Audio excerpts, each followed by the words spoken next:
Next we are talking about the Taliban delegation which is sent to the Pakistan by the Taliban. ये एक बहुत ही important जो है वो पॉइंट है आज के डिस्कशन के लिए। तो हम बात करेंगे तालिबान रिलेशंस और पाकिस्तान के बारे में, और अफगानिस्तान में जो सिचुएशन चल रही है उसके बारे में, अफगानिस्तान यूएस पीस टॉक के बारे में। तो तालिबान जो आतंकवादी संगठन है, उन्होंने अपना एक डेलीगेशन जो है वो पाकिस्तान भेजा था ताकि वो पाकिस्तान की गवर्नमेंट से मिलकर जो है वो बात कर सके और आगे जो पीस टॉक्स है उसको बढ़ा सके। यहाँ पे हिस्ट्री थोड़ी सी देखेंगे तो recently Taliban delegation visit Pakistan to discuss the way forward in Afghan peace process. तो अफगानिस्तान में जो है वो पीस लाने के लिए, यानी कि लड़ाई रोककर जो है वो मेजरली शांति की ओर बढ़ने के लिए जो है वो कदम उठाए जा रहे हैं। और इसके अंदर पाकिस्तान को थैंक किया था तालिबान ने जब ये पीस डील अमेरिका की तरफ से तालिबान के साथ में जो है वो साइन हुई थी। The Taliban delegation was led by there political chief मौलाना अब्दुल घनी बरादर। ये नाम भी इम्पोर्टेंट है जो काफी दिनों से न्यूज में चलता रहा है। The Taliban visited Pakistan in the backdrop of stalled intra Afghan peace dialogue over the issue of prisoner release.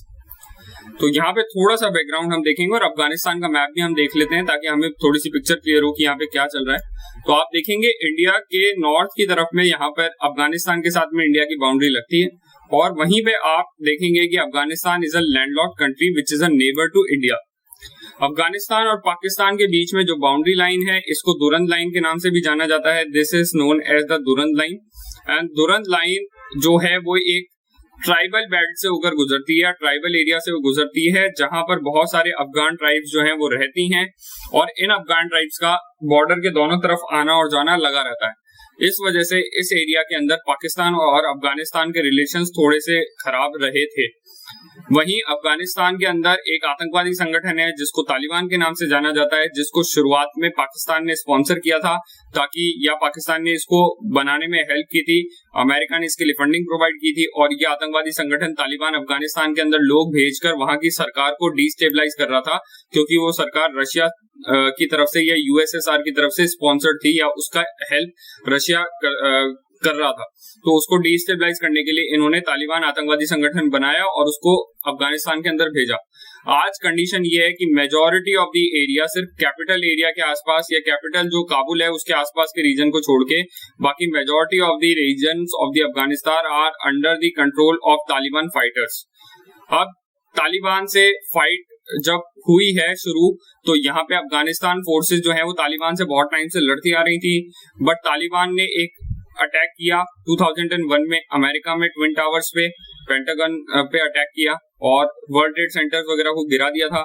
इसके बाद में यहाँ पर एक अमेरिका की तरफ से तालिबान को हराने के लिए लड़ाई चालू हुई, और जिसका परिणाम हमको देखने को मिला कि इस पूरे रीजन के अंदर अमेरिकन फोर्सेस ने जो है वो इन्वेड किया, उन्होंने यहाँ पे हमला करना शुरू किया, अटैक करने चालू किए।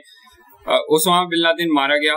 बट अभी अमेरिका में है चुनाव, इलेक्शंस की वजह से जो अमेरिकन प्रेसिडेंट थे डोनाल्ड ट्रंप, उन्होंने ये वादा किया था कि हम अपने लोगों को वापस लेकर आएंगे।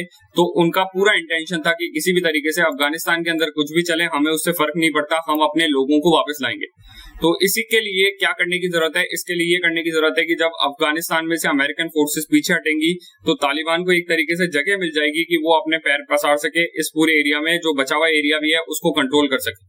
यहाँ पे बहुत सालों से अमेरिकन फोर्सेज एक तरीके से अफगानिस्तान की जो सेनाएं हैं उनकी सहायता करती रही थी कि वो किसी तरीके से तालिबान को पीछे रखे हुए थे, बट अब जैसे ही अमेरिका हटेगा तो तालिबान जो है वो आगे आ जाएगा। इनके बीच में जो समझौता हुआ है, जो एग्रीमेंट हुआ है, ध्यान रखिएगा, कतर की राजधानी दोहा के अंदर पीस अकॉर्ड हुए थे, तालिबान पीस अकॉर्ड हुए थे, जिसमें अमेरिका और तालिबान के बीच में एक समझौता हुआ था, जिसमें अमेरिका ने कहा था कि हम अपने फोर्सेस को पीछे हटाएंगे। प्लीज रिमेंबर कतर कहां पर है, इसको भी आप थोड़ा सा ध्यान रखिएगा। Qatar is situated here in the middle east वाले रीजन के अंदर है, यहाँ पे पर्शियन गल्फ के पास में। दिस इज कतर, कतर की कैपिटल है दोहा, यहाँ पर ये समझौता हुआ था। तो अमेरिका ने कहा कि हम अपने फोर्सेस को पीछे हटाएंगे, जिसके बदले में अफगानिस्तान जो है वो अपने लोगों को, या अफगानिस्तान अपने रीजन के अंदर, इस रीजन के अंदर अफगानिस्तान में तालिबान के लोगों को जो है वो अफगानिस्तान गवर्नमेंट छोड़ देगी, उनको आजाद कर देगी। और यहाँ पे इसके बदले में तालिबान फोर्सेस जो है वो अमेरिका पे हमला या अमेरिका के अलाइज पे हमला नहीं करेंगे, उनको यहाँ पे शांति से दोनों गवर्नमेंट और तालिबान के बीच में जिस तरीके से भी शांति से वार्ता हो सकती है उसके लिए छोड़ दिया जाएगा। तो अमेरिका तो अपना जो है वो दामन छुड़ाकर या अपना एक तरीके से पीछे हटने का पूरा जुगाड़ करके बैठा है। बट अफगानिस्तान के अंदर जो गवर्नमेंट है उसके लिए एक बड़ी प्रॉब्लम क्रिएट हो जाती है, क्योंकि यहाँ पे जो तालिबान फाइटर्स हैं ये या तालिबान जो आतंकवादी संगठन है, मेजरली यहाँ पे शरिया कानून लागू करना चाहते हैं और मेजरली वो किसी भी तरीके से नहीं चाहते हैं कि अफगानिस्तान की जो सरकार है वो किसी भी तरीके से चले, बिकॉज दे थिंक या दे बिलीव कि अफगानिस्तान में जो गवर्नमेंट है it is formed by American support and ये अमेरिका की बनाई हुई सरकार है, हम इसका समर्थन नहीं करेंगे। तो यहाँ पर अफगानिस्तान की जो बाउंड्री है, अफगानिस्तान का जो रीजन है वो टर्मोइल के अंदर है, चल रहा है, यहाँ पे हंगामा चल रहा है। और इसी बीच जो है वो जब तालिबान पीस टॉक हुई थी तो अफगानिस्तान के अंदर तालिबान जो थे उन लोगों ने पाकिस्तान का थैंक किया था कि पाकिस्तान ने इस पीस डील को करवाने में हेल्प करी है। हालांकि इसकी वजह से इंडिया के लिए कुछ एक प्रॉब्लम्स खड़ी हो जाती हैं, जिनको हम अब आगे डिस्कस करेंगे जब हम आगे इस पूरे इशू को समझ चुके हैं। तो अब हम कंटिन्यू करते हैं कि किस तरीके से इंडिया का क्या रोल है और क्या चल रहा है। The Taliban also want to speed up the intra Afghan peace dialogue, क्योंकि वो चाहते हैं कि यहाँ पे शांति हो और वो अमेरिका पीछे हट जाए जल्दी से जल्दी। और जैसे मैंने आपको समझाया था कि अफगानिस्तान सरकार जो है वो प्रिजनर्स को छोड़ देगी यहाँ पे, तो तालिबान के जो भी बंधक थे अफगानिस्तान की जेलों में उन सबको छोड़ दिया गया है। सिर्फ आखिरी 400 फाइटर्स, 400 लोग जो हैं वो बच गए थे, उनको छोड़ने को लेकर जो है वो हंगामा चल रहा था। इसी को सुलझाने के लिए, इसी बात पे अफगानिस्तान गवर्नमेंट ने जो है वो लोया जिरगा नाम से एक असेंबली, वहां के लोग, आम लोगों की जो असेंबली लीडर्स की, जो आम कबीले लीडर्स हैं, कबीलाई लीडर्स हैं, उनकी एक मीटिंग बुलाई थी जिसको लोया जिरगा के नाम से जाना जाता है। और इन्होंने कहा था कि यहाँ पर इन प्रिजनर्स को छोड़ दिया जाएगा। तो इसी प्रोसेस को आगे बढ़ाने के लिए जो एक तरीके से अटकी हुई है, क्योंकि अभी तक इनको शहीद नहीं छोड़ा गया है, तो इस वजह से जो है वो पाकिस्तान को बीच में लाने की कोशिश कर रही है तालिबान, ताकि अफगानिस्तान गवर्नमेंट से डायरेक्टली किसी तरीके से मीडिएशन किया जा सके। यूएस ने, जैसा मैंने अभी समझाया, यूएस ने साइन की थी डील तालिबान के साथ में, जिसकी वजह से वहां से यूएस ट्रूप जो है वो पीछे हट रहे थे। 18 साल से ये वॉर अफगानिस्तान में चल रही थी। The peace deal was expected to kick off 2 process, a phase withdrawal of US troops and an intra Afghan dialogue. यानी कि अफगानिस्तान के अंदर वही मैंने कहा, यूएस अपने सोल्जर्स को पीछे हटाएगा और अफगानिस्तान के अंदर जो दोनों पक्ष हैं, तालिबान का पक्ष और सरकार पक्ष, दोनों मिलकर जो है वो शांति के लिए, डायलॉग के लिए जो है वो इंट्रा अफगान डायलॉग की बात करेंगे। The deal is a fundamental step to deliver a comprehensive and permanent ceasefire, यानी कि एक परमानेंट सीज फायर होने के लिए बात कही गई थी, and future political road map, ताकि आगे जो है अफगानिस्तान में पीस प्रोसेस चल सके। अफगानिस्तान बहुत ज्यादा पीछे हो गया इस वॉर की वजह से, और 18 सालों से चलते हुए इस वॉर की वजह से बहुत ज्यादा अफगानिस्तान के लोगों को बहुत ही ज्यादा नुकसान हुआ है। 18 साल बहुत लंबा टाइम होता है। India has a major stake, यहाँ पे हमारे लिए पॉइंट इंपॉर्टेंट, प्लीज रिमेंबर, आप एसएसबी में जा रहे हैं तो ये बहुत इंपॉर्टेंट पॉइंट है जो अभी चल रहे हैं internationally, Indo US relation, Indo Pakistan, Indo Afghanistan relations में, और इंडिया की सिक्योरिटी से जुड़े हुए कहीं भी पॉइंट है, आपको ये चीजें पता होनी ही चाहिए। Please remember, this is a very important aspect. तो India has a major stake in stability of Afghanistan. हम नहीं चाहते कि अफगानिस्तान में तालिबान का कंट्रोल हो, बट अभी हमारे पास कोई ज्यादा ऑप्शन है नहीं। India has invested considerable resources in Afghanistan development. हमने अफगानिस्तान में बहुत पैसा इन्वेस्ट किया है। एग्जाम्पल इसका, अफगानिस्तान पार्लियामेंट वो हमने बनवाई थी। जरंज दालाराम हाईवे, ये भी अफगानिस्तान के अंदर जो है वो बनवाया था इंडिया की हेल्प से। अफगानिस्तान इंडिया फ्रेंडशिप डैम, जिसको सलमा डैम भी कहते हैं, ये पूछ सकता है, प्लीज रिमेंबर दिस, ये ध्यान रखिएगा, ये पिछले साल भी न्यूज में था, तो इसीलिए आपको ध्यान होना चाहिए। तो इंडिया ने बहुत सारे टीचर्स, डॉक्टर्स, नर्सेस और भी बहुत सारे लोग जो है वो अफगानिस्तान भेजे हैं। रेगुलरली हम जो है अफगानिस्तान को हेल्प करते हैं, बट अफगानिस्तान की गवर्नमेंट के साथ हमारे रिलेशन अच्छे हैं, तालिबान के साथ हमारे रिलेशन अच्छे नहीं है।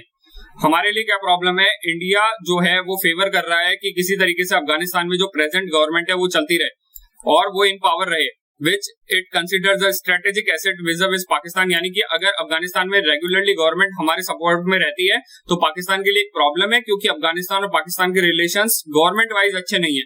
वहीं दूसरी तरफ अगर तालिबान इस पूरे एरिया में अपना कंट्रोल बढ़ाता है तो वो एक प्रॉब्लम होगी। An increase political and military role for Taliban and the expansion of its territorial control should be great concern to India, since the Taliban is widely believed to be protege of Pakistan। जैसा मैंने समझाया था कि पाकिस्तान ने actually Taliban को खड़ा किया, तो तालिबान और पाकिस्तान के रिलेशंस अच्छे हैं। तो अगर किसी तरीके से अफगानिस्तान वाले रीजन में तालिबान का कंट्रोल पूरी तरीके से हो जाता है तो इंडिया के लिए एक प्रॉब्लम खड़ी हो जाएगी, क्योंकि इंडिया को चैलेंज झेलना पड़ेगा अफगानिस्तान की तरफ से। अभी पाकिस्तान पे प्रेशर बनाने के लिए दूसरी तरफ अफगानिस्तान इंडिया का साथ देता रहा है, वहीं पे अगर यहाँ तालिबान हो जाता है तो वो पाकिस्तान का साथ देने लगेगा और इंडिया के लिए टेररिज्म की भी प्रॉब्लम खड़ी हो जाएगी। देखिए कैसे, Afghanistan is a gateway to central Asia. एक तो हमें सेंट्रल एशिया में अपनी पकड़ बनानी, पहुंच बनानी है, तो अफगानिस्तान इसके लिए एक मेजर जो है वो कंट्री है जो हमारा समर्थक था इस पूरे रीजन में, तो हमारे लिए बहुत फायदेमंद था। अब जब यूएस रूस पीछे हट जाएंगे तो अफगानिस्तान में जो लड़ाके हैं, जो लड़ने वाले लोग हैं, जो तालिबान की तरफ से लड़ते आ रहे हैं इतने सालों से, उनके पास एक तरीके का जगह हो जाएगी, उनके पास टाइम खाली हो जाएगा और उनके पास एक तरीके का ब्रैकेट हो जाएगा कि यार वो अब किससे लड़े।